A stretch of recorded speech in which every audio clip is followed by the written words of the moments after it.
Hola a todos, bienvenidos a la segunda sesión, el segundo día de la primera conferencia online para mujeres latinoamericanas en física teórica. Hoy tenemos a Catalina Albornoz. Ella es Quantum Community Manager en Sanadum. Trabaja en el IBM como especialista en ventas, fue coordinadora de estudios energéticos de Green Yellow Colombia. También trabajó como Research Intern en el CNRS, es el Centro Nacional de Investigaciones Científicas de Francia, y hoy nos hablará sobre computación cuántica. Muchas gracias por la invitación, por aceptar nuestra invitación, Catalina, y adelante. Muchas gracias y bienvenidas, bienvenidos a todos los que están aquí atendiendo. El propósito de la charla de hoy es darles como un barrido rápido de de qué se trata la computación cuántica, por qué nos debería interesar, em, cuáles son algunos de los campos en los cuales tiene aplicación y un poquito sobre los detalles de cómo funciona.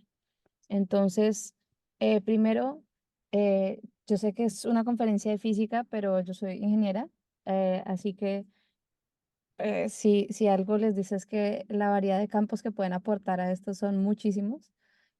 No, digamos que ojalá que muchos de los que están asistiendo vengan del área de física, pero también si vienen de otros campos, no se sientan limitados, porque desde todos los campos podemos aportar. Y en mi caso particular, por ejemplo, mis conocimientos de ingeniería me ayudan mucho a conectar todo lo que está pasando en el campo. Em, Importante tener unas bases de álgebra lineal. Como decía, esa es la base de la cual vamos a partir para aprender lo que es computación cuántica. Em, Hoy en día trabajo como Quantum Community Manager, ayudando a crear y formar esta comunidad de personas que quieren hacer computación cuántica, em, en particular desde la empresa Sanadu. Em, es una comunidad muy abierta que recibe al que quiera aprender, al que esté interesado, así que bienvenidos y les voy a contar más sobre eso más adelante. Entonces, arrancamos con por qué necesitamos la computación cuántica. Eh, Voy a hablar de Sanadu, la empresa donde trabajo y cómo hacemos computadores cuánticos fotónicos. Luego, un poquito más de detalles sobre cómo funciona la computación cuántica. No sé qué tanto sepan, pero vamos a hacer un barrido sobre cómo son las matemáticas de la computación cuántica. Y finalmente, cómo yo, digamos que, como persona asistiendo, como ustedes como personas asistiendo hoy, pueden empezar a hacer algo en computación cuántica. Entonces, hay un software que se llama Penny Lane, hay otros, pero entonces vamos a enfocarnos en uno y ver cómo podemos usarlo para crear circuitos cuánticos, por ejemplo. Y al final les voy a pasar un montón de recursos y de motivaciones para que ustedes sigan en su camino si este es un tema que les interesa. Entonces, mi objetivo es que eh, tengan una mirada hacia el campo, ojalá les interese. Si no les interesa, por lo menos dicen, bueno, lo miré, le eché cabeza y no me interesó, pero de pronto les abre la mente a algo completamente nuevo. Entonces, para contexto, yo empecé a aprender a computación cuántica por una charla que dio mi jefe cuando estaba en IBM, y debo admitir que entendí poco, no entendí todo, pero sonó interesante y seguí metiéndome de lleno en el campo. Me metí a ver los videos de YouTube y los eventos que había online. em, Hice networking online en un evento de mujeres. Para mí, por ejemplo, eso fue clave en el desarrollo de mi carrera. Conocí a alguien que me ayudó a conectar con las personas, otras personas dentro de IBM, em, que me ayudaron a convertirme en la primera embajadora de computación cuántica de IBM en Colombia. Hoy en día creo que hay más, esperaría que haya más, pero en su momento para mí eso fue un factor determinante. Así que si hoy, em, ojalá hoy de pronto sea esa historia de inicio para ustedes, así como para mí lo fue esa charla de hace mucho tiempo y ese evento de networking de hace rato. De pronto, ojalá este les abra a ustedes, digamos que un amor por la cuántica. Y si no, igual está bien. Si no les gusta para nada, no hay problema. Y yo les dije que iba a ser interactivo, entonces vamos a empezar con una pregunta para ustedes. ¿Qué palabra les viene a la mente cuando piensan en computación cuántica? Pueden entrar a menti.com, pueden escanear el código y vamos a ver aquí el resultado.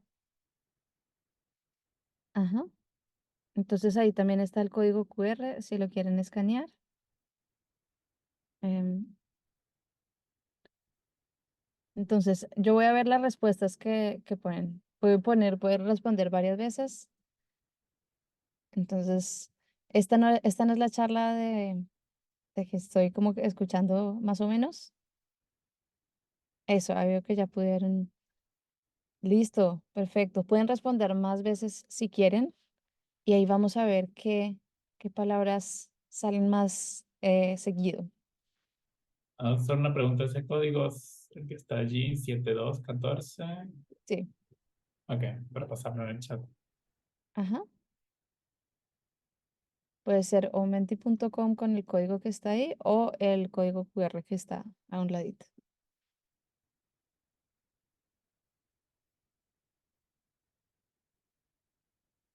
Muy bien, veo superposición, entrelazamiento, velocidad, complejidad, desarrollo, modernidad,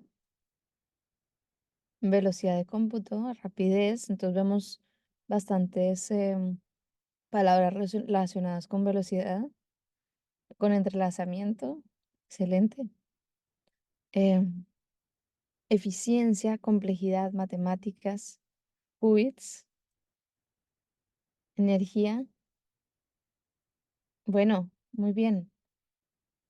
Vemos que las palabras que dicen más seguido quedan más grandes. Entonces, parece que el público está votando por velocidad de entrelazamiento. Estados, muy bien. Por lo que veo, bueno, guiones atrapados. Ya hay personas en el público que han hecho o escuchado de computación cuántica. Entonces, si, por ejemplo, cuéntenme con un like, denme un like en Zoom, si ya todos saben lo que es entrelazamiento, superposición e interferencia. Si ya saben de qué se trata, denme un like en el Zoom. De dos, tres likes. Vamos. Ah, bueno, perfecto. Entonces, entonces la parte de las matemáticas seguramente va a ir más rápido. Listo, vamos a seguir. Em, yo llamo a esta parte por qué reinventar la computación, ¿cierto? Los computadores clásicos son muy buenos, ¿sí? Ya ChatGPT hace de todo. ¿Para qué necesitamos un computador cuántico?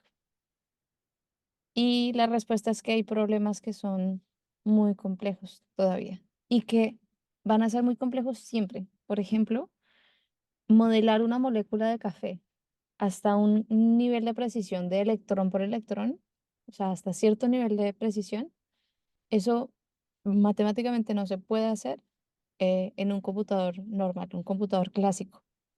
Ya no me va a dar la capacidad, sin importar qué tan grande sea, ni con el mejor computador clásico, voy a poder simular estas moléculas complejas como una molécula de café hasta cierto nivel de precisión.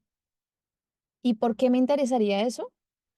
Bueno, en el café probablemente no nos interesa necesariamente que el café sea el más rico, el más suave, etcétera, pero digamos que nos interesara mucho, mucho eso.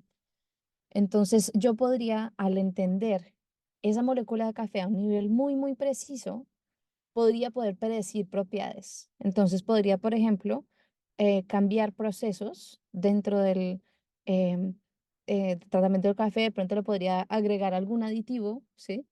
Para hacer que el café tenga algunas propiedades que a mí me interesan. Obviamente en el caso del café, pues no le vamos a invertir millones y millones a tener un café más rico. Pero ¿qué pasa en el caso, por ejemplo, de las baterías? Bueno, de pronto no estas, pero ¿qué tal las baterías de carros? ¿Qué tal las baterías de carros? ¿Cuánto, o sea, qué valor tiene para el mundo tener unas baterías de carros que tengan más capacidad, más poder? O baterías, por ejemplo, para instalaciones solares, fotovoltaicas, ¿sí? Para la energía solar, un gran problema es que las baterías son demasiado costosas. Entonces hay muchos proyectos que no, digamos que no funcionan 24 horas porque porque las baterías son demasiado costosas. ¿Qué pasaría si pudiéramos hacer la ingeniería al asunto, sacarle la física al asunto y poder hacer baterías nuevas, más potentes, con menos materiales y de pronto menor costo? Suena muy bien y ese es uno de esos problemas complejos, y en particular el tema de las baterías es algo que Xanadu está trabajando. Entonces la respuesta de por qué tenemos que reinventar la computación es porque hay problemas que son muy difíciles de resolver, problemas que un computador clásico no va a poder resolver hasta el nivel de precisión que necesitamos, y con una ayuda de una nueva computación, ¿sí? Una forma diferente de hacer y ver las cosas, podemos llegar, o el objetivo es que podremos llegar a resolver estos problemas, simular estas moléculas, estos sistemas físicos o no físicos. Por ejemplo, también hay campos de aplicación en machine learning, optimización, finanzas. Hay otras áreas que la gente está investigando. Em, la más obvia, digamos que a mediano plazo, es el tema de la química cuántica y el tema de materiales. Se ve el valor. Pero entonces, la respuesta es que los computadores clásicos no van a ser suficientes. Em, Dentro de otros de estos, digamos que áreas, bueno, la química ya la dijimos, hay procesos, hay muchos más que también se están investigando. En optimización hay, digamos que hay problemas en todas las áreas, yo diría que en todas las áreas que se pueden escribir como un problema de optimización, y esos problemas de optimización se pueden mapear a lo que es un circuito cuántico. Entonces, el dibujo que ven abajo es como una representación divertida de cómo se vería más o menos un circuito cuántico, y la idea es mapear mi problema real, digamos que es un problema en logística, puede ser un problema en finanzas, puede ser otra cosa. Yo lo mapeo en algo que puedo resolver con mi computador cuántico. Y en la misma línea con esto, hay problemas en Machine Learning que puedo llegar a em, analizar, resolver o, em, digamos que tratar de forma diferente con un computador cuántico. No todos, no todos. Y entonces, primer mensaje súper importante que se llevan de la charla. Los computadores cuánticos no es que sirvan para todo. Yo, si voy a clasificar imágenes de perros y gatos, seguramente el computador cuántico le va a ir pésimo. Si es para imágenes en vehículos autónomos, seguramente al computador cuántico le va a ir pésimo. No, digamos que esos problemas no tienen necesariamente una estructura que sabemos mapear en un computador cuántico. No significa que nunca sea posible, o sea, no estoy prometiendo que nunca vaya a ser posible, pero en este momento no tenemos los algoritmos, las herramientas, no vemos cómo se pueden usar los computadores cuánticos para eso. Entonces, los mejores investigadores en el campo están investigando sobre cuáles son esos problemas que tiene sentido tratar con un computador cuántico. En química es más fácil de ver, pero en optimización y machine learning a veces toca indagar bien a fondo para encontrar esos campos donde tenga sentido reinventar la computación para resolver estos problemas de manera diferente o mejor.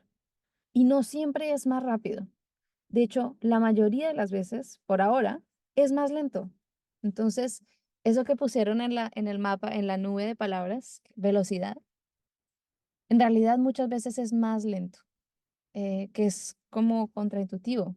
Pero lo que pasa es que si queremos llegar a un nivel mayor de precisión, em, a veces es lo que necesitamos. Entonces, en esos problemas de química, por ejemplo, de pronto me iría más rápido con un computador clásico, con algoritmos clásicos y etcétera, pero no podría llegar al nivel de precisión que yo quiero para poder, digamos que extraer nuevas propiedades, o entenderlas mejor sobre esas moléculas. Entonces, prefiero tomarme más tiempo, usar un computador cuántico, pero llegar al nivel de detalle al que necesito. Entonces, no se trata solamente de velocidad. Puede que haya unos casos donde sí, puede que haya algunos donde sí, pero no es lo único en lo que vamos a pensar y no es como el único referencial. El punto de comparación no es solamente que lo haga más rápido, a veces es qué tan lejos puedo llegar. Y dentro de estos campos, la pregunta está abierta. de cuáles son exactamente esos problemas donde me van a servir los computadores cuánticos. Em, en Machine Learning, por ejemplo, es aún más interesante porque ¿qué pasa si no estamos usando solamente el computador cuántico para resolver un problema clásico, sino qué pasa si usamos el Machine Learning clásico para mejorar el funcionamiento de un computador cuántico?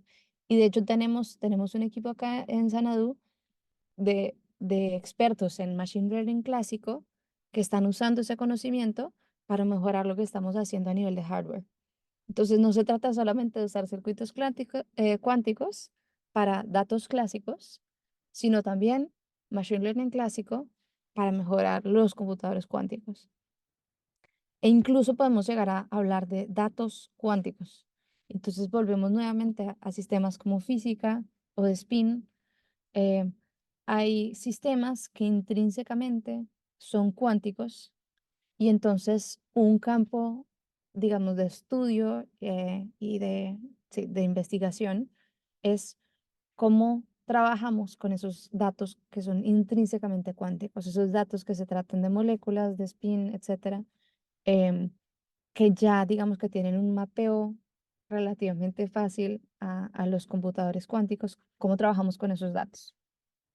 Entonces, todo esto hace parte de la computación cuántica y de esos problemas que el mundo está investigando. Y no es un problema resuelto, es una pregunta abierta y eso es muy emocionante. O sea, esto es, es un gran momento para estar en computación cuántica porque, porque no sabemos la respuesta. Puede que el día de mañana no sé, nos demos cuenta que había un algoritmo clásico que lo podía hacer mejor todo. Pues no creemos que eso sea lo que vaya a pasar, pero la computación cuántica está evolucionando muy rápido y es por lo menos interesante hacer parte del campo o estar al tanto del campo también. Entonces, sí, los que están haciendo, ¿qué fue lo que dijiste, Esteban? No me acuerdo cuál era tu campo de aplicación, pero dijiste que estaba muy lejos. Física em, bueno, no está tan física, lejos. física de partículas. No está tan lejos, no está tan lejos y de pronto vale la pena igual estar al tanto, tener el oído atento a lo que está pasando en computación cuántica. Y bueno, otra cosa súper importante que se lleven es, yo dije, los computadores cuánticos de pronto pueden resolver algunos problemas mejor y los computadores clásicos de pronto no van a poder, pero en realidad el futuro es híbrido. Entonces no significa que el computador cuántico solito vaya a hacer todo. Y esto también es, volviendo a los computadores clásicos, es como pensar que el computador clásico va a hacer todo, pero sin cargador, ¿sí? No, pues necesitas como algunos dispositivos de apoyo para que tu computador funcione. Entonces, así mismo parecido funciona la computación clásica y cuántica, se ayudan, ¿sí? Es como un GPU, podemos pensar en el computador cuántico como una GPU que va a, a permitirnos tratar algunos problemas mejor. Entonces, si por ejemplo ustedes quisieran em, hacer lo que hace ChatGPT, a lo mejor con un laptop no alcanza, o incluso con un computador, un supercomputador, pero sin GPUs, no les alcanza la capacidad de cómputo.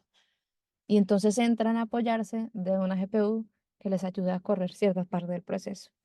Entonces, esa parte sí es clarísima que el mundo clásico y cuántico van a coexistir, o sea, se ayudan, digamos que el uno al otro.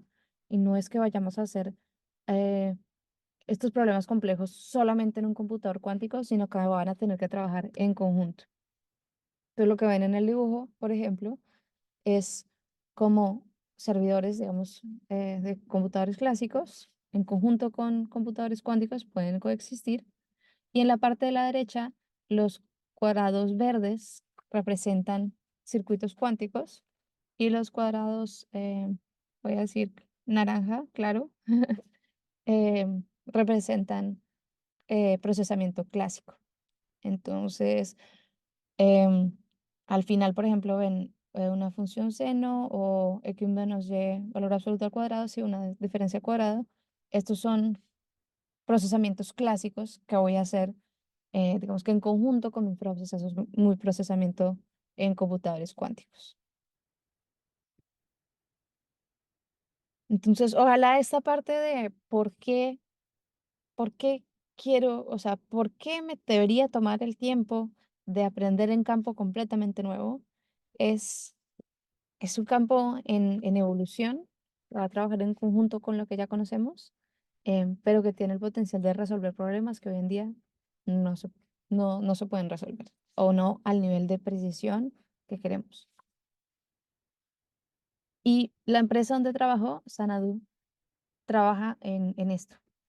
Es una empresa full stack, trabaja en diferentes áreas de lo que se necesita para poder resolver estos problemas complejos. Y nuestra misión es construir computadores cuánticos que sean útiles, por un lado, y por el otro lado, que estén disponibles para las personas en todo el mundo. Entonces, estas dos partes, digamos que motivan lo que hacemos en la empresa. La primera parte de que sean útiles implica que tienen que ser grandes, escalables, ¿sí? Para que un computador cuántico sea útil, voy a necesitar eh, de pronto miles o millones de qubits, o sea, voy a necesitar un computador cuántico muy poderoso y Xanadu está trabajando en eso. Y por el otro lado, que estén disponibles para las personas en todo el mundo, o sea, es para, o sea, sabemos que no con tener la mejor tecnología es suficiente, necesitamos que las personas puedan usarla, que la entiendan, que sepan, que puedan hacer aplicaciones y desarrollos con ello, que puedan hacer investigación. Entonces, de esto se trata esta segunda parte. Entonces, por ejemplo, yo estar aquí hoy es parte de esta em, motivación por ayudar a que en el mundo las personas puedan usar la computación cuántica hoy en día a través de simuladores, pero mañana, ojalá, a través de computadores cuánticos tolerantes a errores. Eso sería lo ideal. Entonces, si tienen preguntas, eh, este es un buen momento, ya pasamos por esa motivación grande de lo que es la computación cuántica y nos quedamos con una misión que conecta esos dos componentes de utilidad y disponibilidad. Entonces, si tienen comentarios o preguntas, este es un buen momento.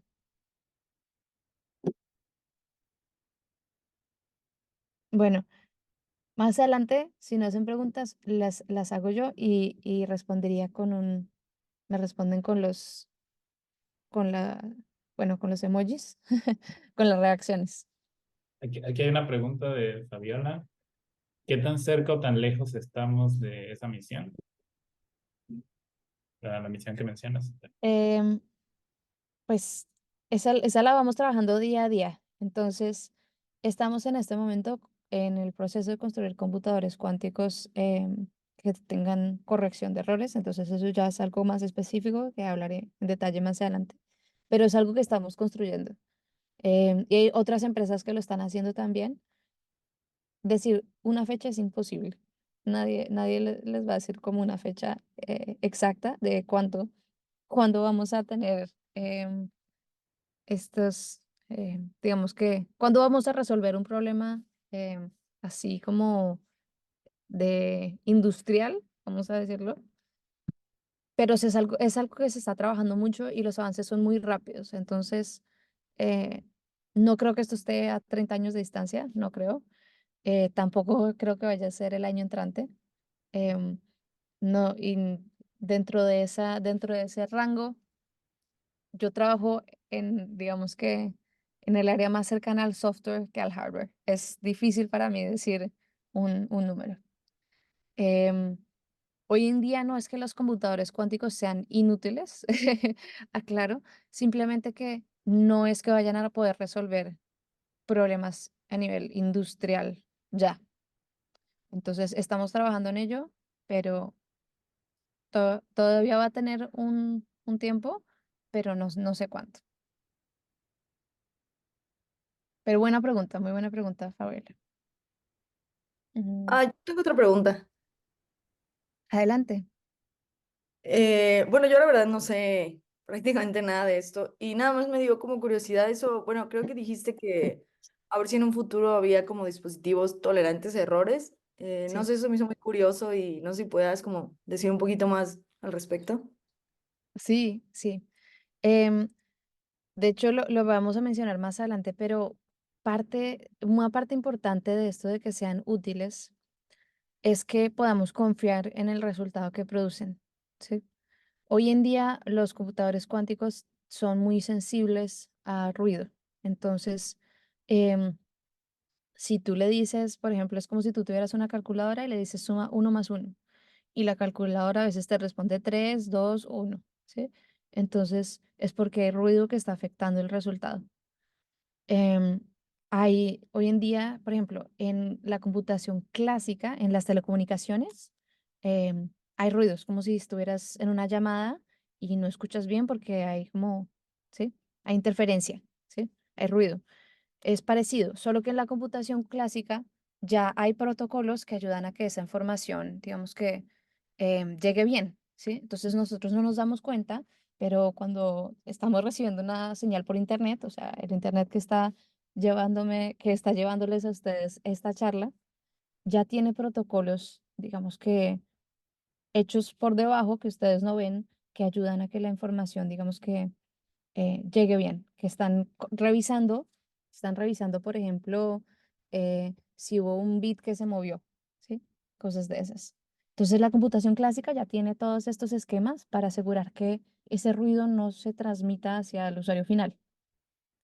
En los computadores cuánticos, esto es algo que está en proceso. Entonces, de eso se trata la corrección de errores, que esa, digamos que ese ruido intrínseco no afecte el resultado. Entonces, lo que termina pasando, y perdóname que le di como muchas vueltas al asunto, pero lo que termina pasando es que los qubits no los vamos a usar uno solito porque es muy sensible al ruido, sino que vamos a codificar la información de manera diferente.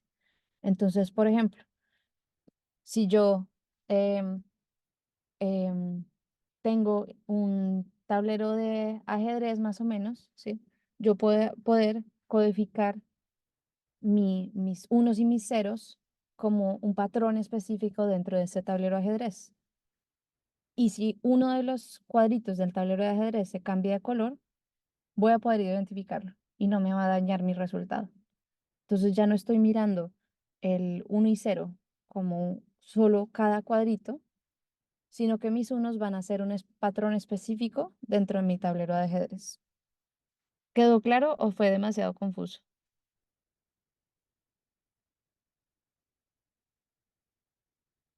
Si quieren, lo podemos revisar más adelante, pero la idea es que voy a poder codificar la información de cierta manera para que ese ruido intrínseco que existe y que afecta a los computadores cuánticos no me dañe mi resultado.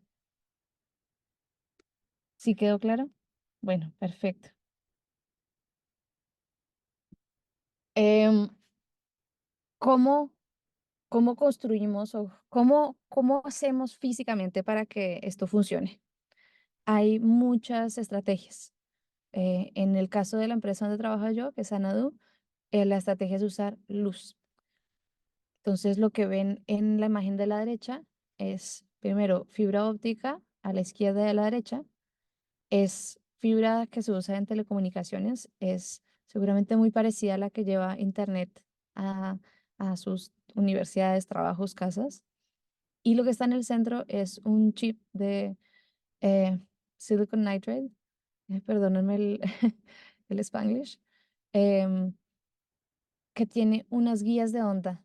Entonces tiene como unos huequitos en el chip que hacen que la luz pase de cierta manera y cambie el estado de la luz. Entonces la forma como describimos esos haces de luz, no estamos hablando de un fotón individual, sino de un haz de luz que tiene una descripción matemática. Y al hacerlo pasar por estas guías de onda muy pequeñitas, esa descripción matemática de ese haz de luz va a cambiar. Entonces vamos a decir que cambió el estado. Entonces podemos hacer operaciones dentro del chip al pasar la luz, y podemos incluso hacerlas programables. Entonces podemos aplicar unos voltajes. En este caso no se ve, pero hay algunos chips donde podemos aplicar un voltaje al lado y lado, em, para modificar la forma como tratamos esta luz, em, y que haga lo que nosotros queremos. Entonces, la luz tiene muchísimas ventajas, pero en particular el hecho de que podamos usar tecnologías que ya están, digamos que desarrolladas por el mundo, es una gran ventaja si queremos escalar, si queremos hacer computadores cuánticos muy grandes, muy potentes, necesitamos hacer tecnologías que permitan escalar. Em, en Xanadu vamos desde el diseño de los chips hasta la investigación en aplicaciones. Entonces, diseñamos los chips, no los fabricamos aquí en la empresa, pero tenemos aliados con quienes hacemos la fabricación. Em, entonces, nuestros aliados son los que tienen las máquinas, etcétera. Nosotros sí ponemos el computador cuántico junto, ¿sí? Entonces, el computador cuántico no es el chip.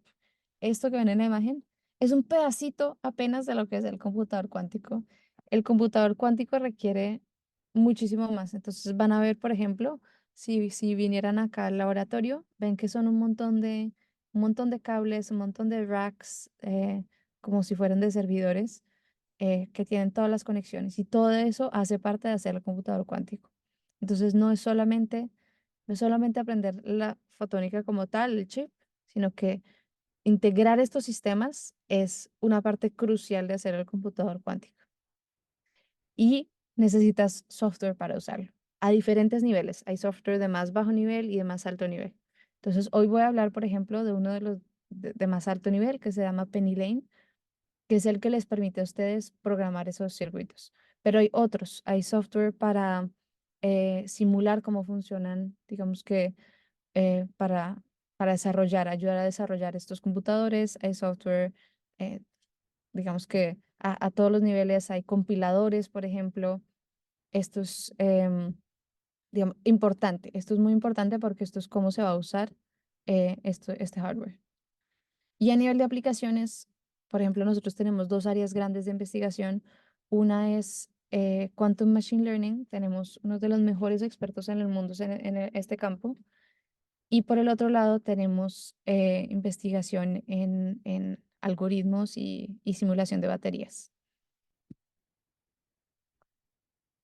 Em, Esta es la hoja de ruta para llegar a esa computación tolerante a errores. Entonces, estamos en este momento trabajando en el módulo, el primer módulo tolerante a errores. Entonces, estamos en la línea punteada.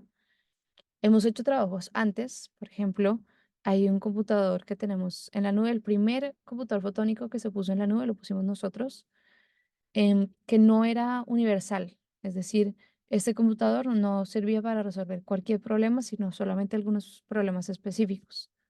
Lo mismo el computador Borealis, este estuvo en las noticias en todo el mundo. Em, no sé si lo vieron, de hecho, cuéntanme con una reacción si vieron la noticia sobre Borealis. ¿Esto les suena? ¿Sí? ¿Alguien vio la noticia sobre Borealis en 2022? ¿O de pronto no estaban en el campo todavía? No estaban en el campo todavía. Bueno, em, Borealis es un computador que sirve, o bueno, se diseñó para hacer un problema que se llama Gaussian boson sampling. Es un problema que se sabe que los computadores cuánticos tienen problemas para resolver. Y este computador lo resolvió mucho más rápido. Entonces, eh, algo que hubiera tomado 9000 años en un computador clásico, tomó 36 microsegundos. Llegaba hasta, bueno, en el experimento que se publicó en Nature, em, se hizo un experimento con 216 Q-modes, que son parecidos a los qubits, em, pero se podía llegar hasta 288.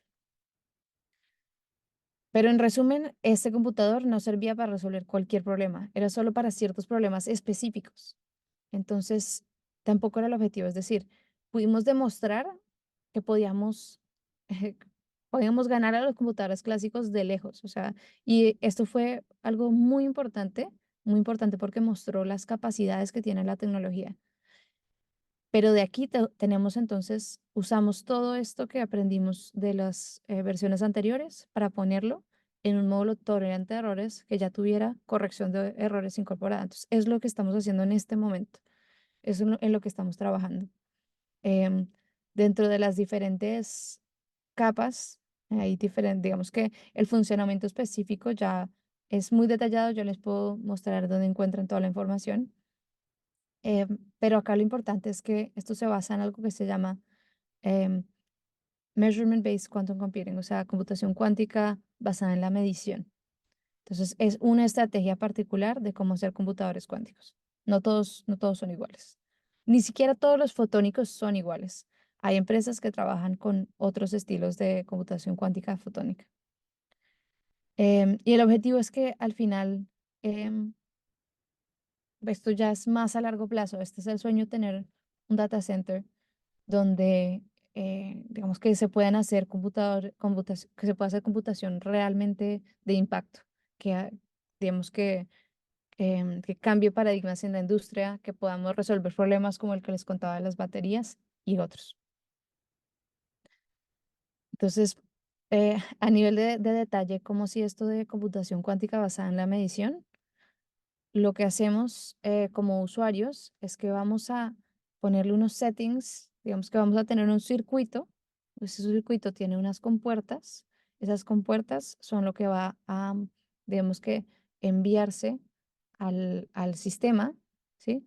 Y a través del cambio en la forma como medimos la luz, a través del cambio como medimos nuestros qubits, eso lo podemos interpretar como cierto resultado. Entonces, esto es a grandes rasgos de qué se trata la medición, en la computación cuántica basada en medición. Y la forma como codificamos la información, digamos que eso al final es cómo la interpretamos, ¿cierto? Entonces, si acá tengo mi tablero de ajedrez, entonces, ¿cómo me salen estas mediciones? Va a decir, me salió un cero, me salió un uno, así, etcétera. Entonces, cuéntame si, cómo vamos. ¿Preguntas? ¿Todo bien? Bueno, em, algunos beneficios, les conté la parte de escalabilidad. Así sí tenemos bien. Bueno, muy bien, perfecto. La parte de escalabilidad, conectividad también, el hecho de que pueda ser modular, o sea, que tengamos sistemas modulares que podamos conectar y aumentar. Entonces, em, imagínense como nuevamente, si tuvieran un servidor de computadores clásicos, poder agregarle un extra de capacidad de cómputo es una ventaja muy grande. No tener solamente como un sistema todo aislado que ya es compacto y que no lo puedo aumentar para nada. El hecho de poder tener un sistema modular es una ventaja a largo plazo. Y dado que estamos trabajando con fibra óptica, podemos hacer diferentes, digamos que arreglos para codificar la información. Em, entonces, ahora les tengo una pregunta. Yo he hablado mucho de qubits, pero ¿todos saben de qué se tratan los qubits? Entonces, cuéntenme con un like si ya saben qué son los qubits. Cuéntenme con un like si ya saben qué son los qubits. ¿Sí? Uno, dos, tres. Ok, no tanto. Bueno, vamos a ir al detalle. Perfecto. Em, bueno, una cosa antes de hablar de qubits es, Sanodo no trabaja solo. En realidad hay un ecosistema enorme que trabaja en computación cuántica. Em, no, digamos que hay empresas que ojalá reconozcan, por ejemplo, AWS, Nvidia, son empresas que trabajan en esto, Volkswagen, seguramente estas que ven de carros les sonarán familiares. Em, Todos están o trabajando a nivel de hardware o de software o de aplicaciones. Entonces, em, no trabajamos solo, sino en conjunto, y ojalá ustedes desde donde estén, ojalá en Latinoamérica podamos impulsar también la colaboración porque es mucho más fácil, digamos que llegar a grandes cosas como un ecosistema apoyándonos. Entonces ahora sí veo que hay reacciones mixtas sobre los qubits, entonces vamos a hablar de qubits y cómo funciona un poquito más en detalle la computación cuántica. Primero, los computadores cuánticos em, se tratan, digamos, que de sistemas que usen tres propiedades: superposición, interferencia y entrelazamiento. Esas tres propiedades de los estados cuánticos son las que nos van a permitir hacer computación de forma diferente. Pero fíjense que en la definición de, pues obviamente sabemos que Wikipedia no es no es necesariamente la fuente de referencia en todo, pero en esto la definición es buena. Em, Superposición, interferencia y entrelazamiento es lo que nos van a permitir hacer computación de forma diferente. A esto no dice, por ejemplo, que un computador cuántico tenga que ser con un material específico. Esto no dice que un computador cuántico tenga que ser con luz o con microondas o con esto o lo otro, o con iones o con átomos neutros. No. Se trata de usar estas propiedades de los estados cuánticos. De eso se trata la computación cuántica. Entonces, los qubits, bueno, creo que hay una pregunta, un link. Em, los qubits son la forma como representamos la información en los computadores cuánticos.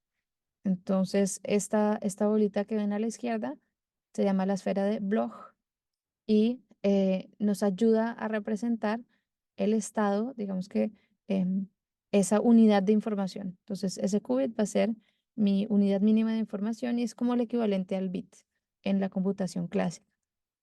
Entonces, en la computación clásica van a ser unos y ceros. En este caso, lo voy a representar como un vector dentro de una esfera unitaria. Es decir, em, si yo veo digamos que si tengo un vector que va desde el origen hasta el norte de esta esfera, ¿sí? En el eje Z, eso va a representar un estado. Y si tengo un vector que va desde el origen hasta el sur, esto va a representar otro estado. Esto es simplemente una forma de representar la información. En realidad, la forma oficial hay unas matemáticas, y las vamos a ver, que son las matemáticas de los qubits. Em, a veces esta esfera puede ser un poquito confusa porque es una forma diferente de visualizar la información, pero también les puede ayudar a entender cómo funcionan las compuertas. Entonces, los computadores cuánticos no es que tengan esferitas chiquitas. Esto es simplemente un tema de información, ¿sí? Y es importante porque pues esta información, estos qubits, que son como el equivalente a los bits, los vamos a tratar de manipular, modificar para poder hacer esas simulaciones que queremos, para poder simular cómo funcionan esas baterías. Entonces, voy a empezar, por ejemplo, desde el estado que va hacia el polo norte y le voy a modificar para que se vaya en la dirección X, por ejemplo. Y a partir de eso, entonces de pronto voy a hacer otra modificación. Y eso va a ser parte de mi algoritmo que me va a permitir, vamos a decir, simular esa batería. Em, entonces, esto es a nivel, digamos, de cómo vemos esta unidad de información. Ahora, físicamente, también hablamos de qubits. Entonces, los qubits son esta unidad de información, pero también físicamente podemos ver los qubits como digamos que un dispositivo físico. Acá en la parte de arriba vemos un diagrama sobre los qubits superconductores. Entonces tienen estos cuadritos grises que son uniones de Josephson que tienen unas propiedades que nos permiten, digamos que van a experimentar esas propiedades de la mecánica cuántica. Entonces van a experimentar entrelazamiento, superposición, interferencia y los vamos a manipular a través de microondas. Entonces, esto no es lo que hace Xanadu, no es específicamente la tecnología de Xanadu, sino que es un ejemplo de una tecnología donde los qubits son físicos, digamos que están en un chip y tú los manipulas a través de microondas y ellos experimentan esos fenómenos de los estados cuánticos. Entonces, vamos a hablar de qubits físicos que se describen de forma lógica con las matemáticas de los qubits o, por ejemplo, con la esfera de Bloch. Ahora, a veces puede ser un poquito más abstracto y en el caso de Xanadu es el caso, porque nuestros qubits son un estado específico de luz. Entonces, en el dibujo de abajo, en la foto de abajo, ven una representación de un estado GKP. Y estos son nuestros qubits. Entonces, si uno lo mira desde arriba o desde abajo, van a ver que se va a ver un poquito como el tablero de ajedrez que les mencioné. Se va a ver como ese tablero de ajedrez y esto va a representar eh, cierto estado. Entonces, dependiendo de cómo, digamos que, dependiendo de cómo este estado, este estado GKP, va a representar mi qubit físico.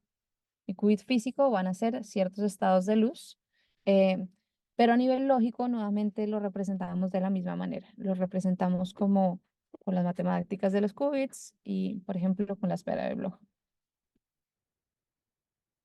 Em, Súper,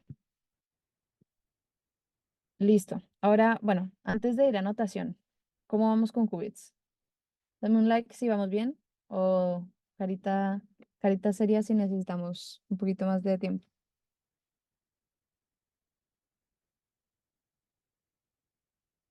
¿Cómo vamos con los qubits? ¿Quién quedó más confundido o confundida?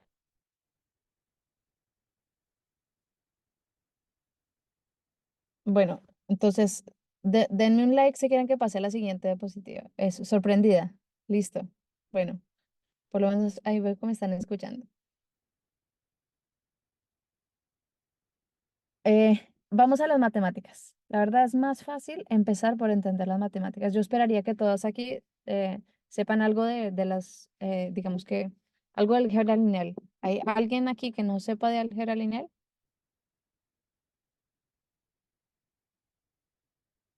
Bueno, esperemos que sí, esperemos que todos. Entonces,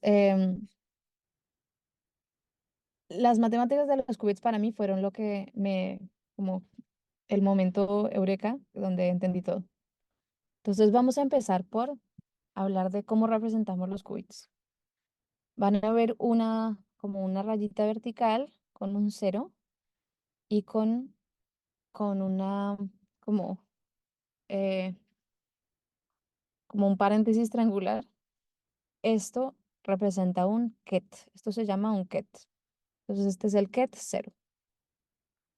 Y si tengo un uno ahí, se va a llamar el ket uno. Entonces, esto se llama la representación de Dirac. Simplemente vamos a representar mi estado cero como un vector, uno, cero. Entonces, la representación de Dirac, esta rayita vertical con este triangulito. Eh, Ese es el ket. Y si ahora volteo el triangulito hacia el lado opuesto, em, si este paréntesis triangular lo volteo hacia el lado opuesto, entonces ahora se llama un bra. Entonces, tengo el bra cero y el bra uno.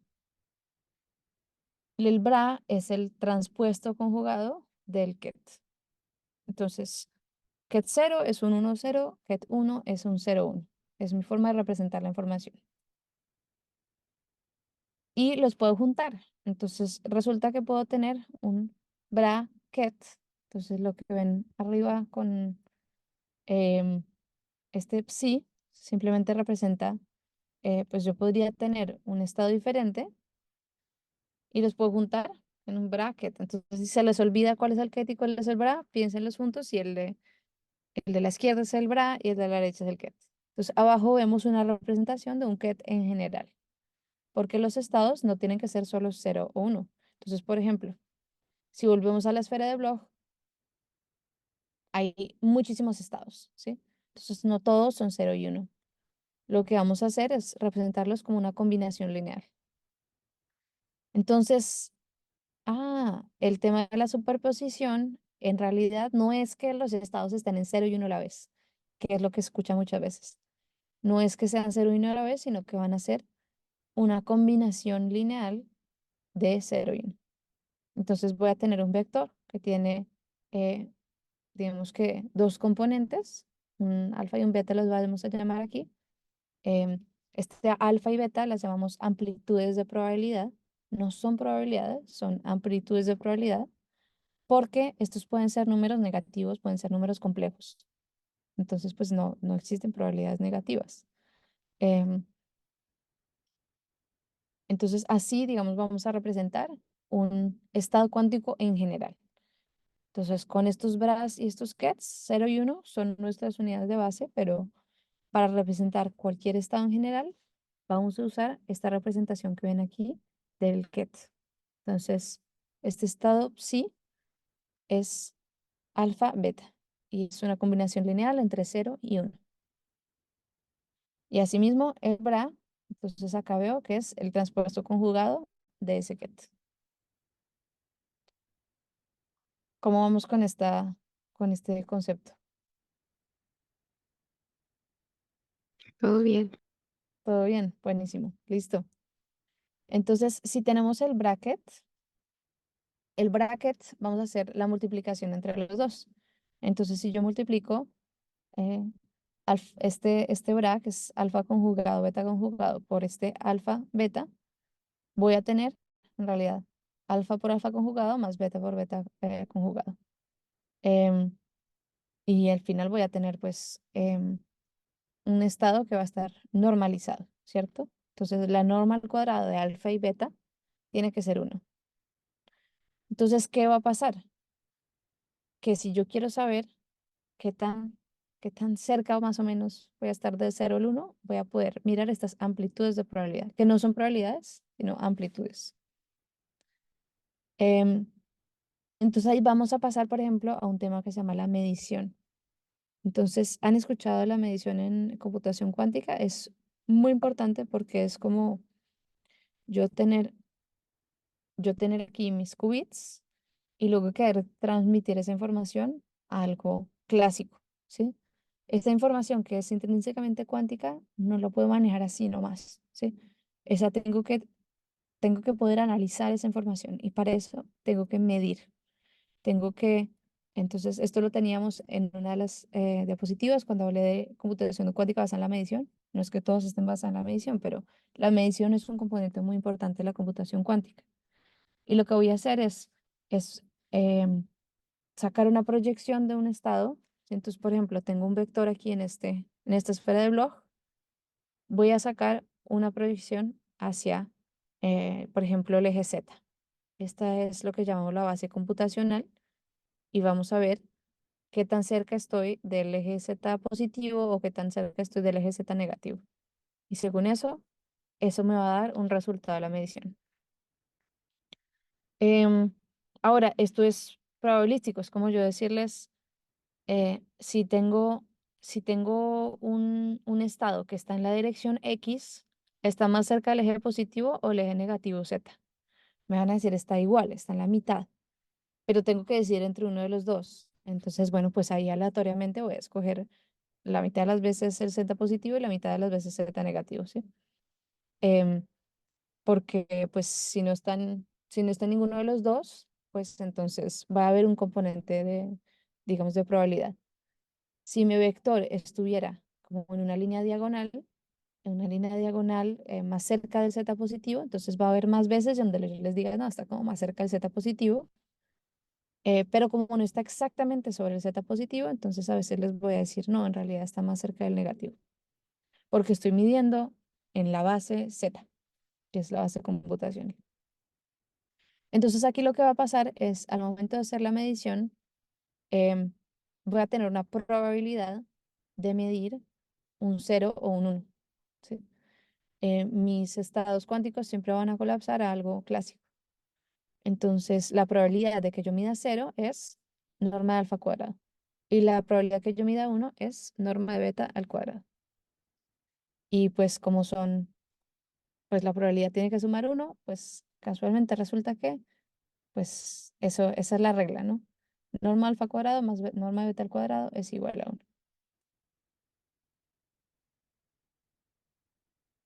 Bueno, listo. Ahora, ¿qué pasa si tengo más de un qubit? Yo les dije que para computación cuántica útil vamos a tener cientos o miles de qubits. Entonces, ¿cómo representamos dos? Empecemos por dos. Eh, uno, vimos que lo podíamos representar con esta rayita vertical y triangulito, ¿cierto? Si tengo dos, los puedo representar como un producto tensor. Entonces, por ejemplo, dos, si tengo el estado sí, producto tensor, otro estado sí. Entonces, pues es como tener este vector alfa beta por otra vez este vector alfa beta. Em, y puedo representarlo, por ejemplo, si tengo el estado 0, 0, esto quiere decir 0 en el qubit 1 y 0 en el qubit 2. Entonces, este 0, 0 dentro de este ket quiere decir que tengo 0 en el qubit 1 y 0 en el qubit 2. Es simplemente por simplicidad, lo voy a representar de esta manera. Ahora, el estado total tiene que estar normalizado. Entonces, por eso ven este 1 sobre raíz de 2, porque el alfa ahora es 1 sobre raíz de 2 y el beta es 1 sobre raíz de 2 y la norma al cuadrado pues me va a dar un medio más un medio y eso tiene que sumar 1. Entonces, por eso tengo aquí este factor. Y mi nuevo estado sí, en este caso, describe, por ejemplo, un estado de 2 qubits. Entonces, este estado de 2 qubits se representa como una combinación lineal de estos, digamos que, dos opciones, ¿cierto? De medición. Ahora, ven aquí que esto dice entrelazamiento. ¿Cómo así? Bueno, volvamos al ejemplo anterior de la superposición. La superposición a veces se describe, por ejemplo, como si fuera una moneda. Entonces, si tengo una moneda, yo la puedo lanzar al aire y es que cuando cae, me va a caer en 0 o 1. Mientras está girando en el aire, no es ni uno ni el otro, es como una combinación de las dos, ¿sí? Entonces, mientras está girando en el aire, está como en una superposición de las dos, ni es lo uno ni lo otro. Em, Cuando tengo entrelazamientos, como si tuviera dos monedas girando en el aire que están como coordinadas, como si hubiera una correlación entre las dos, ¿sí? Entonces, si una me cae en cara, la otra me va a caer en cara. O si una me cae en sello, la otra me va a caer en sello. O pueden estar anticorrelacionadas. Entonces, que si la una cae en cara, la otra siempre va a caer en sello. Y así. Em, entonces, por ejemplo, es como si ustedes cogieran las medias, ¿sí? Se fueron a poner las medias en la mañana em, y tuvieran una roja y una azul. Pues si la derecha es roja, la izquierda tiene que ser azul, ¿cierto? Podemos verlo de esta manera. Entonces, el entrelazamiento es, en realidad, quiere decir que no puedes representar tu estado sí como dos estados completamente separados, sino que tienes que representarlos como un conjunto. Eso es lo que quiere decir el trazamiento, que no vas a poder representar tu sistema como dos estados completamente separados. No puedes hablar de que tu media derecha va a ser roja, porque no lo sabes. En realidad, el sistema completo se compone de una media azul y una roja, y no puedes describir cada una por separado, sino que las tienes que describir como un conjunto. Entonces, de eso se trata el entrelazamiento. Y es un componente clave de la computación cuántica. La forma como actuamos con los circuitos es a través de compuertas. Y las compuertas se pueden representar como matrices. Matrices unitarias, pues que tienen ciertas propiedades. Una compuerta que actúa sobre un solo qubit es una matriz de 2 por 2, pues porque un solo qubit se representa como un vector columna de tamaño 2. Entonces, para poder multiplicarlo por una matriz, pues un vector por una matriz nos da este otro vector, es decir, pasamos de un estado a otro estado. Esa matriz modifica el estado que tenemos. Acá hay un ejemplo, podemos aplicar a mi matriz U a mi estado 0 y me queda el estado que se representa como el vector columna AC. Y si lo aplico al vector, al estado 1, me queda el vector BD. Entonces, estos son dos estados diferentes. Mi matriz U aplicada al estado 0 y al estado 1 da resultados diferentes. Em, Hay diferentes tipos de compuertas, entonces para los que estén llegando, no es importante entenderlas todos. Esto es simplemente para mostrar que hay diferentes tipos de compuertas que tienen una representación matricial y tienen una representación a nivel de circuito. Entonces yo mencioné que hay circuitos cuánticos.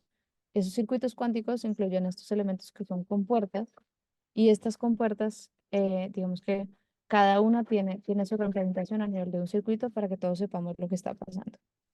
Entonces una compuerta muy importante, clásica, o sea, no clásica, sino una compuerta muy usada, es la compuerta X, que se representa muchas veces como un círculo con una cruz dentro. Entonces, eh, esta línea horizontal va a representar el qubit sobre la cual va a actuar mi compuerte. Entonces la puedo representar como una X, como una cajita con una X, o como ese círculo con esa cruz dentro. Hay compuertas que actúan sobre 2 qubits o más. Entonces, esta compuerta CNOT es un ejemplo de una compuerta muy importante. Como actúa sobre 2 qubits, entonces ya mi vector columna no va a ser de tamaño 2, sino de tamaño 4. Ese es como se representa un estado de 2 qubits. Entonces, mi matriz en este caso, pues va a ser de 4 por 4. Y la forma como lo represento es a la derecha, vamos a tener estas compuertas que actúan, en este caso, sobre 2 qubits. Como esta es la C not, que es C negada, puedo representarlo como un puntico que actúa sobre el control. Esto es control not. Entonces, un puntico sobre el qubit que va a controlar el estado del siguiente. Entonces, básicamente esta compuerta lo que está diciendo es, si el qubit que está en la parte superior es 0, entonces no hago nada. Y si el qubit que está en la parte superior es 1, entonces invierto el valor del segundo qubit, del que está abajo. Eso es lo que quiere decir. A nivel detalle, eso lo pueden investigar más adelante, pero esto es un ejemplo de cómo se ve una compuerta de 2 qubits, para que cuando vean los circuitos sepan cómo de qué se trata. Ahora a nivel de circuitos, entonces este concepto es muy importante porque especialmente a medida que estén aprendiendo, van a ver muchos circuitos. Es una forma de analizar la información que es diferente a como lo hacemos en la computación clásica. Los circuitos vamos a ver que son unas líneas, ¿sí? Entonces, en la primera imagen ven que dice qubit 0, qubit 1, qubit 2. En general empezamos, digamos que, a contar desde 0 siempre. Em, y esta línea horizontal, entonces, me va a representar cada qubit. Vamos a empezar con un estado inicial de mis qubits. Entonces, mis qubits, en este caso en la imagen 2, van a empezar en el estado 0.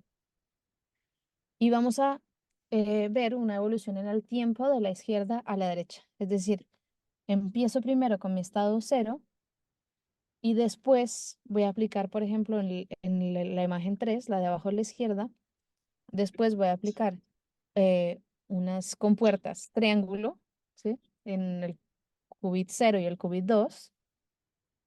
Y luego voy a aplicar una compuerta de 2 qubits, compuerta rectángulo, entre los primeros 2 qubits, y luego una, al mismo tiempo, una de círculo en el último, y así. Entonces vamos a ver que el orden de tiempo va de la izquierda a la derecha. Y al final, en la última imagen, ven que tengo una medición. Entonces, estos últimos, digamos que, este último elemento que está en la imagen, quiere decir medición.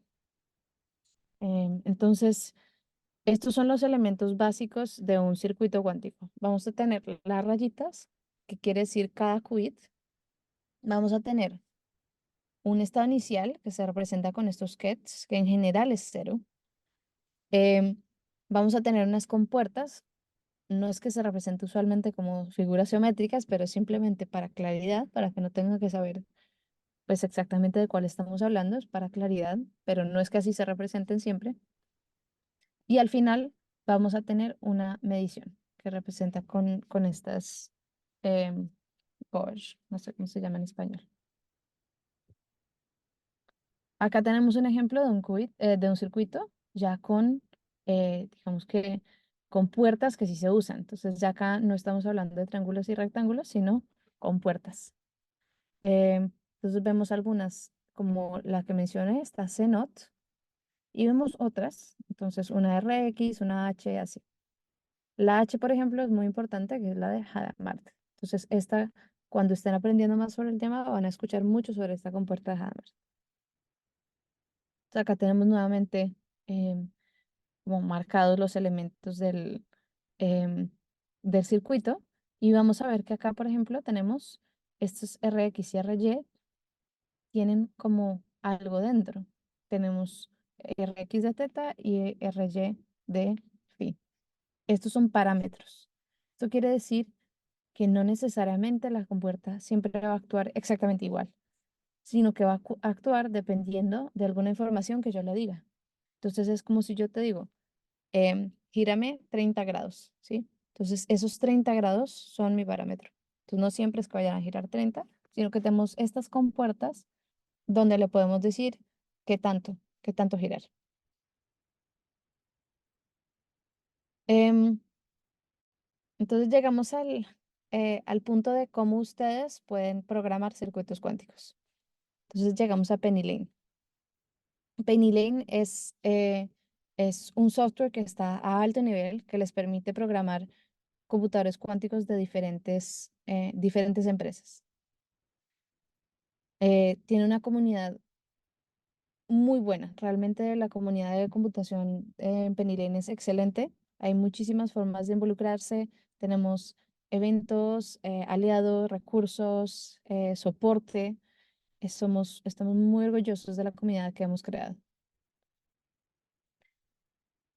Digamos que Penny Lane tiene varias ventajas a nivel de librería.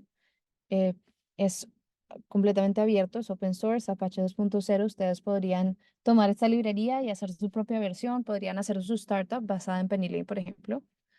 Está hecha en Python, entonces es fácil. Em, es hecha para programación diferenciable, es decir, que para entrenamiento es mucho más fácil, por eso también eh, es muy reconocida dentro del campo de Quantum Machine Learning por digamos que, su facilidad para hacer programación diferenciable. Y es modular, lo cual te permite usar software clásico, cuántico y hardware de diferentes tipos para hacer algoritmos híbridos. Entonces, acá hay algunos ejemplos de las eh, diferentes software y hardware con el cual nos conectamos. Átomos neutros, iones, qubits superconductores, simuladores, incluso pueden conectar, digamos, sus workflows con PyTorch, TensorFlow, JAX, etc. Y PennyLane digamos que viene con simuladores. Entonces no tienen que usar un simulador externo, sino que cuando ustedes instalan PennyLane, ya pueden usar los simuladores que vienen aquí. Em, de mi favorito es Lightning Qubit. Yo le recomendaría empezar con Lightning Qubit. Es fácil de usar, es rápido, digamos que no tiene mucho lío. Hay otros dependiendo de lo que quieran hacer. Entonces, si quieren hacer simulación con ruido, entonces Default Mixed es el que necesitan. Y si quieren usar GPUs, entonces Lightning GPU o Lightning Caucus, dependiendo del GPU que tengan. Pero mi recomendación en general sería empezar con Lightning Qubit o Default Qubit. Siempre deberían funcionar. De hecho, yo sé que Default parece el defecto, pero Lightning en general funciona muy bien. Entonces siempre lo recomiendo. A nivel de software, funcionamos con algo que se llaman Q-Nodes. Entonces, no sé si ya todos están de vuelta, pero ¿alguien aquí había escuchado hablar de Penny Lane y los Q-Nodes?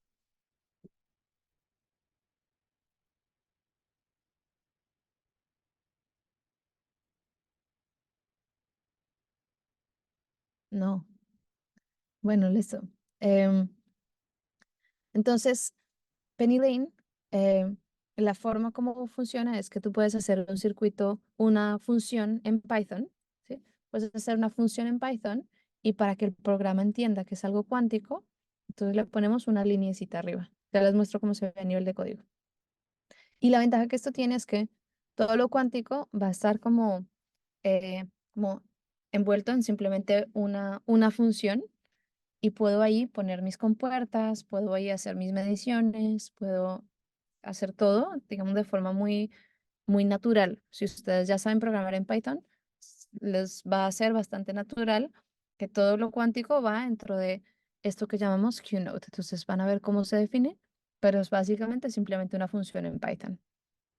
Esta función, pues, tiene sus argumentos. Ustedes le pueden poner argumentos. Esos argumentos pueden ser datos o parámetros, es decir, puede que ustedes los quieran cambiar o no, porque la diferencia entre datos y parámetros es que los datos son fijos, mientras que los parámetros pueden ser variables. Entonces, para entrenamiento usamos parámetros.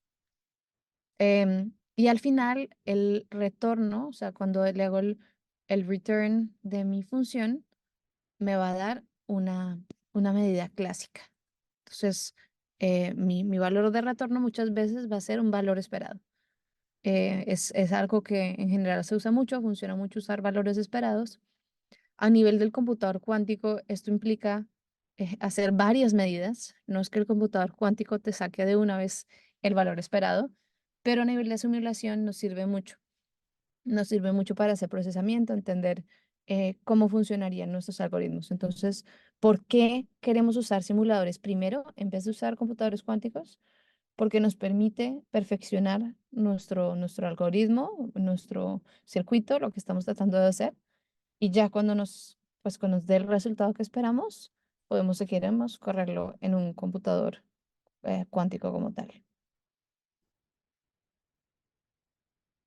Entonces, acá vemos un ejemplo de código. Entonces, lo primero que hacemos es importar PennyLane.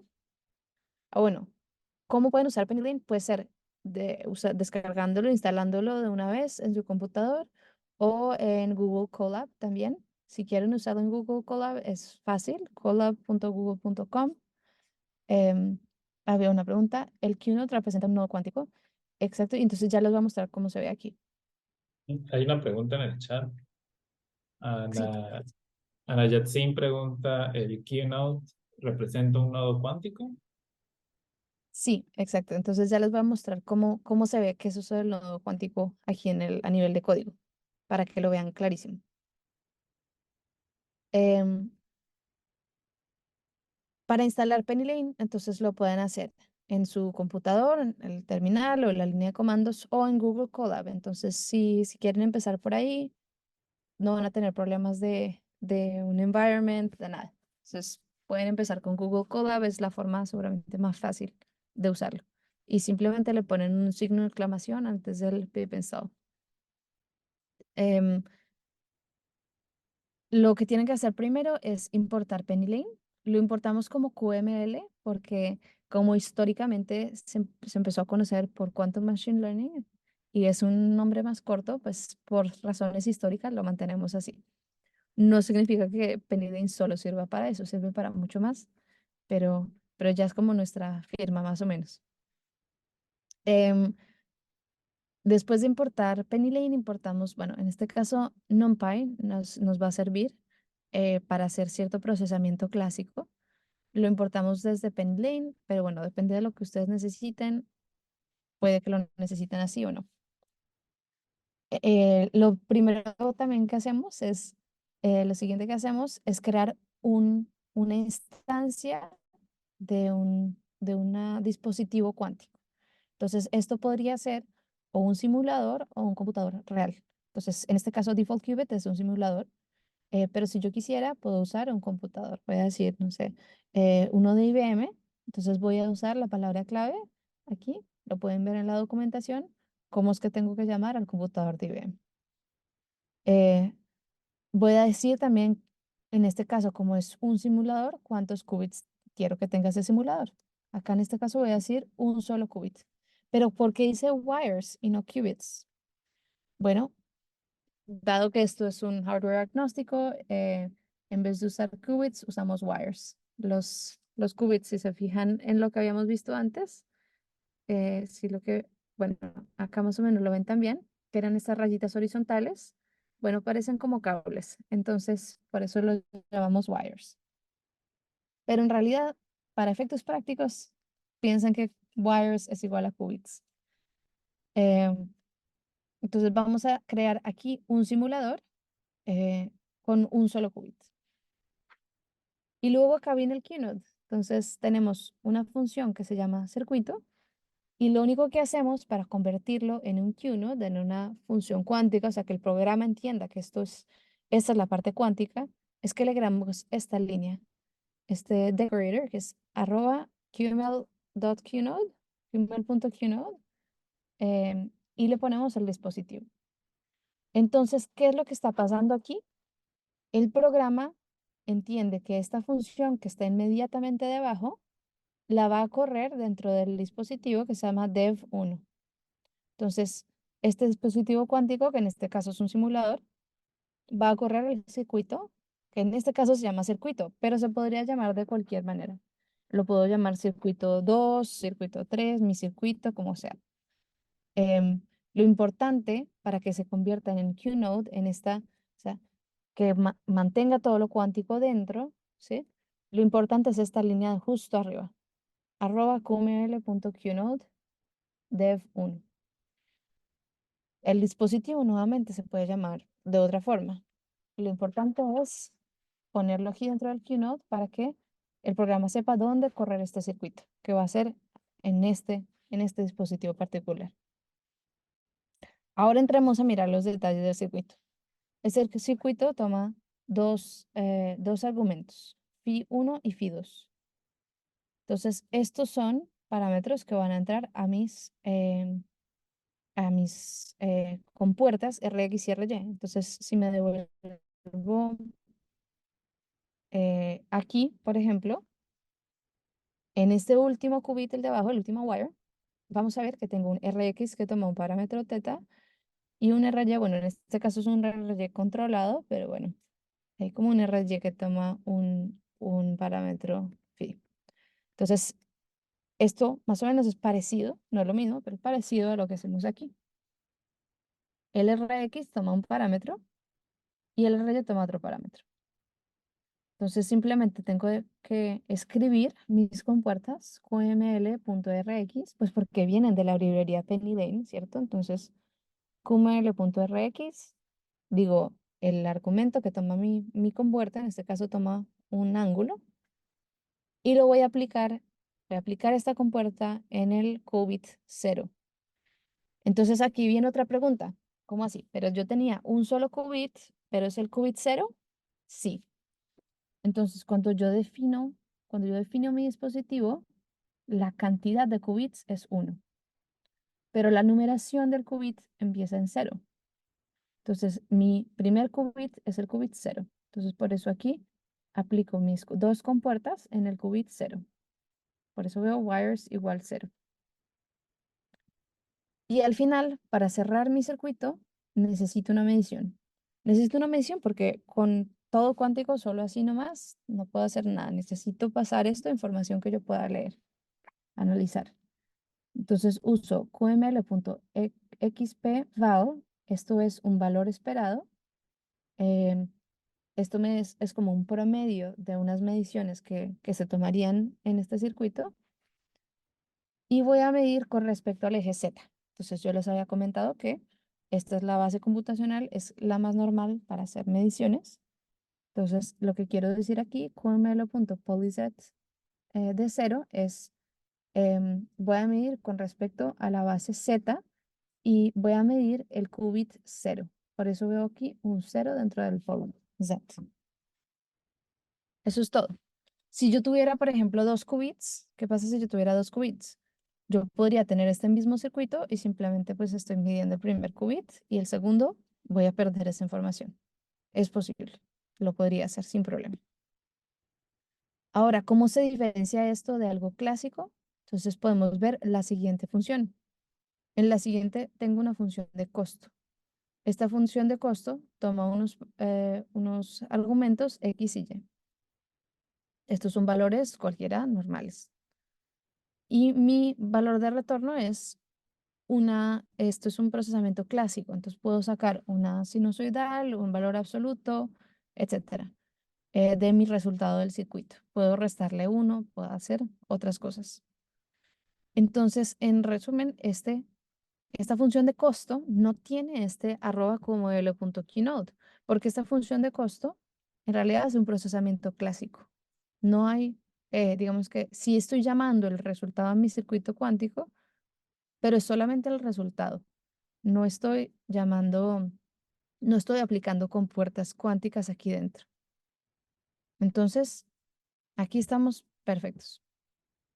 Em, Hay, digamos que maneras más avanzadas ya de usar el software que van a ver que esto cambia un poco, pero a nivel básico lo que voy a necesitar es crear un dispositivo, una instancia de un dispositivo, crear un QNode que va a contener mi circuito cuántico Y opcionalmente, si quiero, puedo crear, digamos que más funciones clásicas que hagan procesamiento de la información. Pero lo básico, básico son estas primeras dos. Ya más adelante ustedes pueden hacer un dibujo del circuito, van a ver más opciones de cómo hacer este procesamiento. Y no están solos, no están solos o solas, no están solas, no tienen que sufrir en silencio, porque aquí está la comunidad para apoyarlos.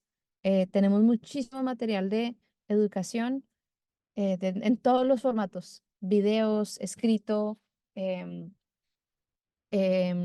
tenemos un foro de preguntas, tenemos un blog, tenemos realmente muchísimo material, tenemos ejercicios de código que están diseñados para que las personas puedan aprender a entrar al campo y, y sentirse apoyadas por la comunidad, digamos. Por eso trabajo yo para que no estén cada uno solo por su lado aprendiendo, sino que puedan hacer parte de una comunidad y apoyarse entre sí.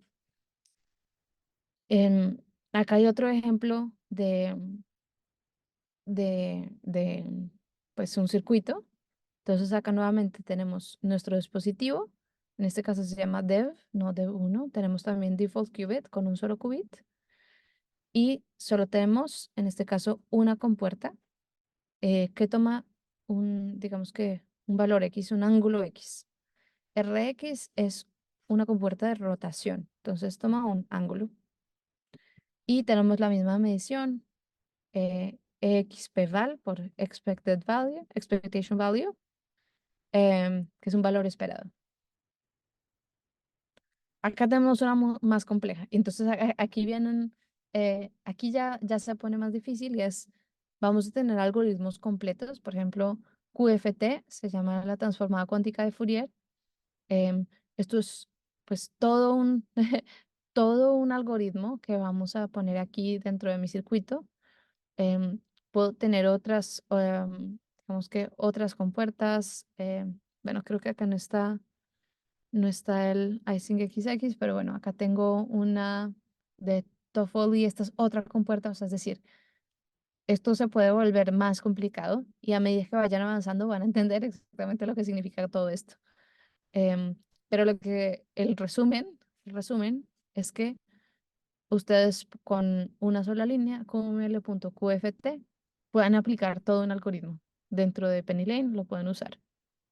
Em, Acá, por ejemplo, el dispositivo, bueno, acá no está escrito de la forma más estándar. Usualmente en general definimos el dispositivo y luego lo ponemos en el keynote, pero acá está mostrando como un ejemplo diferente con otro dispositivo que es Lightning Qubit, que es el que les recomendé. Em, y bueno, en PennyLane, como es una librería agnóstica al hardware y al software, entonces pueden aprender sobre diferentes tipos de hardware, por ejemplo, también. Fotónico, qubits superconductores, iones, átomos, etcétera. Entonces, PennyLane.ai, em, ese es el lugar donde está toda la información y van a encontrar todo. Para los que más avanzados, que yo creo que de pronto ya los más avanzados se habrán ido, pero si les interesa o si conocen a alguien que esté interesado en usar datasets, entonces tenemos datasets de moléculas, sistemas de spin, hay diferentes opciones. Pueden entrar a utilizar datasets. Es muy bueno para nivel de, digamos, de proyectos y de investigación, no tener que arrancar desde cero. Es como si vienen del mundo del machine learning van a saber la importancia que tuvieron los datasets en el avance del campo y queremos hacer eso. También, si ustedes tienen datasets cuánticos, si ustedes han corrido moléculas súper difíciles y quieren compartirlo con la comunidad, esto es abierto. Entonces, ustedes pueden contribuir su dataset a, digamos, para que lo hosteemos en PennyLane. Bueno, no sé cómo se dice, pero para que lo tengamos en PennyLane, ustedes pueden contribuir un dataset también. Entonces, es solo ir a pennyLane.ai/datasets y ahí va a estar toda la información. Acá hay un ejemplo de cómo se pueden usar los datasets. Entonces, vamos a decir que voy a ver una molécula, voy a configurarla para cierto basis set y digamos que es cierta longitud. Mm, Y una vez que ya tengo la configuración, entonces ya puedo ir a descargar y en descargar puedo descargar la información que necesito. Entonces el FCI Energy, el Hamiltonian, la información que yo necesite de la molécula, simplemente copio aquí el snippet de código y lo pego para ver cómo, digamos que para extraer esa información. Entonces aquí estoy descargando mis datos sobre la molécula y ya puedo, digamos que ya puedo usar información. Por ejemplo, el FCI Energy es la energía de base, ¿sí? Clásica. O sea, es decir, esto me puede acelerar muchísimo la información porque ya tengo con qué comparar, no tengo que empezar completamente de cero. Em, Siguientes pasos. Entonces, por ahí viene el chat que alguien decía que quiere aprender más de Penny Lane, ¿cierto? Que aprender a usar Penny Lane. Mi recomendación primero es, bueno, depende de si ustedes son más como aprender de videos, pueden ir al YouTube, youtube.com/@PennyLaneAI. Entonces, este es un el YouTube de Penny Lane. El de Xanadu tiene más información sobre nuestro hardware específicamente, pero para aprender sobre computación cuántica en general, el de Penny Lane es el lugar. Y si aprenden más a través de lectura y ejercicios, el codebook. Y la verdad es que el codebook está diseñado justamente para que las personas aprendan. Si ustedes están, por ejemplo, en la universidad, hay muchos profesores de universidad que están usando el codebook para enseñar, porque está justamente diseñado para eso, para aprendizaje sin necesariamente tener bases de mecánica cuántica. Entonces, no asumimos nada de mecánica cuántica, solamente álgebra lineal. Eh, Ustedes pueden empezar y explorar los diferentes módulos. Van a ver que los diferentes módulos contienen una sección de texto, que es como si fuera más como un libro de texto, y una sección de ejercicios. Y ustedes ahí mismo pueden hacerle clic en Submit para ver si resolvieron el ejercicio de forma correcta. Esto no requiere que ustedes ya sepan Penny Lane. La idea es que ustedes lo van aprendiendo poco a poco a medida que van avanzando en los conceptos. Entonces, si lo que aprendieron hoy les gustó, si les pareció interesante, definitivamente les recomendaría el Codebook, que es el lugar para ir. Si ya son más avanzados y quieren más bien retarse a hacer ejercicios de código o tienen un club de computación cuántica, etcétera, pueden ensayar los challenges. Entonces, nuevamente en Penny Lane, en pennylane.ai, hay una sección de challenges. Y estos son, digamos que ya no están atados a un tema específico, sino que son más genéricos. En general son un poquito más difíciles, pero, pero son muy divertidos para hacer. Entonces, si quieren practicar cómo hacer diferentes cosas en código, es una buena forma de aprender. Tenemos también muchos eventos basados como en este tema de challenges, entonces pueden ir desarrollando el expertise. Y si ya quieren llegar, digamos que a temas más de investigación, algo que hacemos mucho en Sanadu es que la investigación que hacemos, digamos que la compartimos a través de tutoriales, ¿sí? Que hacemos nosotros o que hace alguien más también. O sea, tenemos em,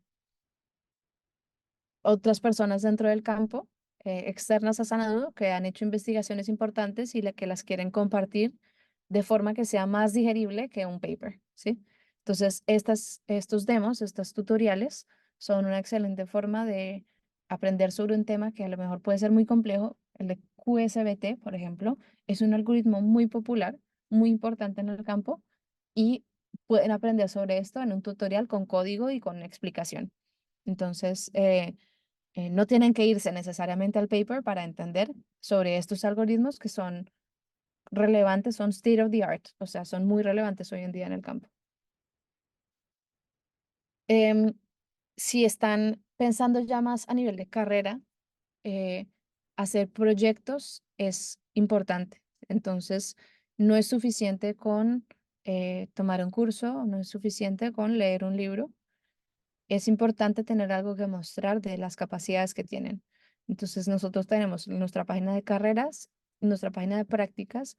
En este momento está están cerradas las aplicaciones, pero ahora en septiembre más o menos. Entonces, si esto es un campo que les interesa, es el momento para empezar a hacer sus proyectos, es ya, no es en septiembre.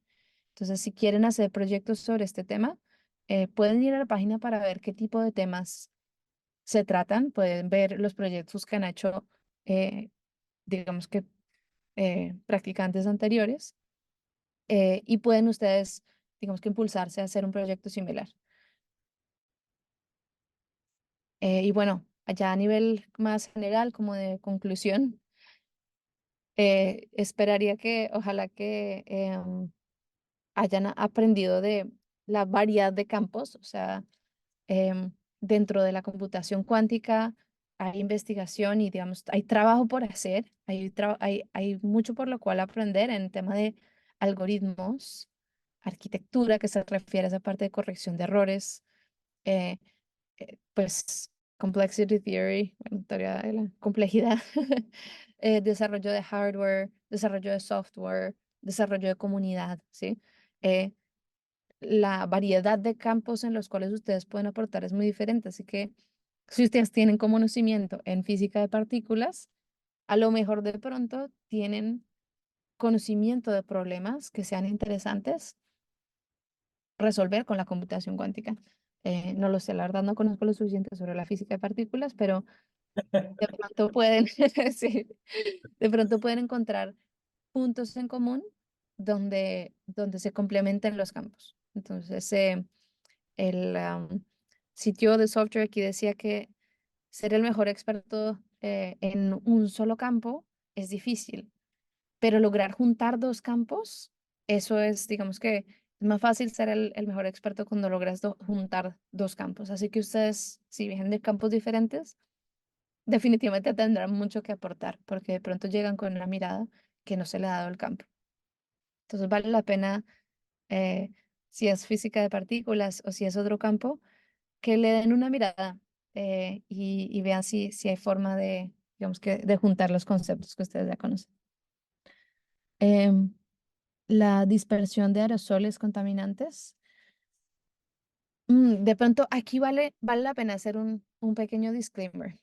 Eh, la computación cuántica funciona a nivel muy pequeñito, ¿cierto? O sea, es decir, los sistemas cuánticos pierden esa parte cuántica cuando ya hay temperatura o cuando están, digamos que a nivel muy grande. Entonces, no, en general, vamos a decir que una molécula de agua a nivel de molécula, ¿sí? A nivel de análisis de una molécula, tiene, digamos que los fenómenos cuánticos afectan a ese nivel, pero a nivel de un vaso de agua ya no, ¿sí? Entonces, no sé en tema de dispersión de contaminantes, no lo conozco, pero es muy importante tener esa magnitud clara de em, la parte en la que la computación cuántica va, digamos que a investigar, es a nivel muy pequeñito, ¿sí? Es decir, a nivel más como molecular, por ejemplo, o a nivel de sistema, ¿cierto? Si estamos hablando de optimización machine learning, estamos hablando de mapear un problema con las matemáticas, y resolver, usar, aprovechar que tenemos sistemas que funcionan con la física cuántica a nivel muy pequeñito para resolver problemas, digamos que a lo mejor de otro nivel de complejidad. Pero no necesariamente esos, digamos que esos fenómenos de la cuántica se ven ya a nivel macro. A nivel macro, por ejemplo, a nivel del vaso de agua, seguramente no me va a servir la computación cuántica.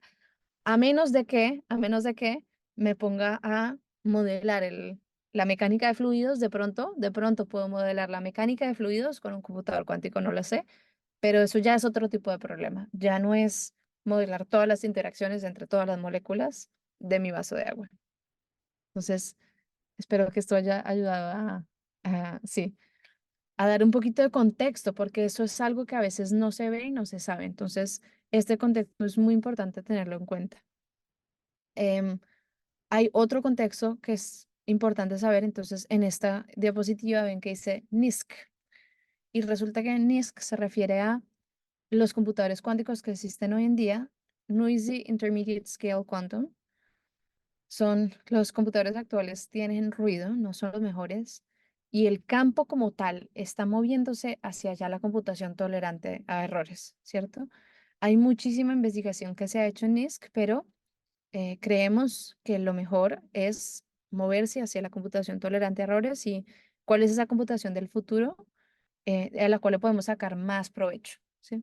Entonces, seguramente hay muchísima investigación a nivel, digamos que actual, de lo que puede hacer un computador hoy, pero es más, digamos que eh, hablamos mucho más del potencial que tiene la computación cuántica que lo que necesariamente puede hacer como tal hoy 2024.